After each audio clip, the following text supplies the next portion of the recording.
Untuk korang yang memang kena gunakan power bank setiap hari dan juga korang malas nak bawa kabel, apa kata kau dapatkan power bank dalam beg kuning dekat bawah. Sebab power bank yang ni, dia tak payah dah korang nak bawa kabel. Korang bawa power bank saja dah cukup dah.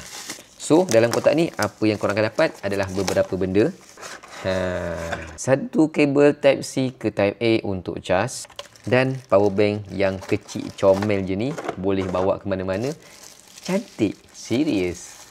Dekat depan ni ada display dia dan ada dua kabel yang dah memang tersedia dekat dalam power bank ni. Tali lanyard ni adalah kabel lightning. Korang boleh keluarkan je macam tu, tarikkan dia dan boleh terus guna. Simpankan balik di pencucuk lightning ni.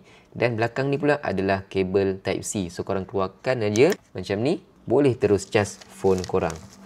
Mantap. Mudah. Ataupun kalau korang bawa dia punya kabel yang dibagi sekali ni, korang boleh cucukkan dia dekat USB-A dekat atas ni, and then boleh terus cucukkan dekat phone korang untuk cas phone korang gunakan Type C kabel. Nak cas masuk power bank ni pula, hanya perlu cucukkan Type C dekat bahagian bawah ni. So guys, power bank kecil ni kat mana dapatkan? Link ada kat bawah. Boleh pilih antara warna hitam ataupun warna putih. Mudah nak bawa ke mana-mana sebab dia sangat kecil.